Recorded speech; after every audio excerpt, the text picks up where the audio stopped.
गणना अध्याय 36। जलोफेहाद की पुत्रियों की मीरास।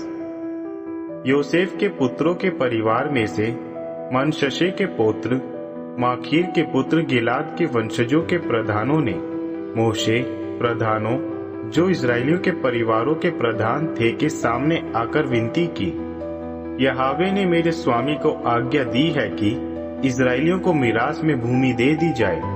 मेरे स्वामी को यहोवा से आज्ञा प्राप्त हुई थी कि हमारे भाई जलोफेहाद की मीरास उसकी पुत्रियों को दे दी जाए, किंतु यदि वे इस्राएलियों में से किसी दूसरे गोत्र के पुत्रों में विवाह करती है, उनकी मीरास तो उस गोत्र में मिल जाएगी जो उनके पतियों के है।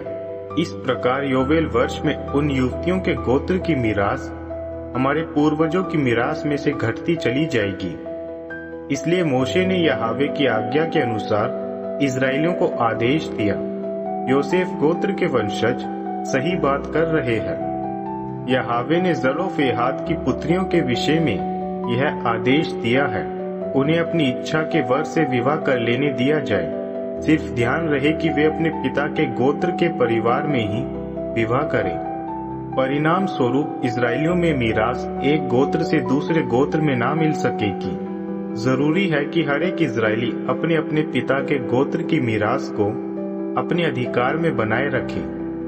इस प्रक्रिया से कोई भी मीरास एक गोत्र से अन्य गोत्र में ना मिल पाएगी, क्योंकि इस्राएलियों के लिए जरूरी है कि हर एक अपनी अपनी मीरास को अपने ही अधिकार में बनाए रखे। जैसा आदेश यहोवा ने मोशे को दिया था, जलोफेहाद की पुत्रियों ने ठीक वैसा ही किया। महला, तिर्जा, होगला, मिल्का तथा नोहा ने, जो जलोफेहाद की पुत्रियां थी, अपने ही गोत्र में से अपनी अपनी पसंद के वर से विवाह कर लिया। उन्होंने योसेफ के पुत्र मनश्शे के पुत्रों के परिवार में से ही विवाह कर लिया, जिससे उनकी मीरास उन्हीं के गोत्र में उनके पिता के परिवारों ही के अधिकार में बनी रही। ये सभी वे आदेश तथा नियम है जो मोशे के द्वारा यहोवा ने इस्राएलियों को यरीको के पास यरदन नदी के निकट मोआब के मैदानों में दिए थे।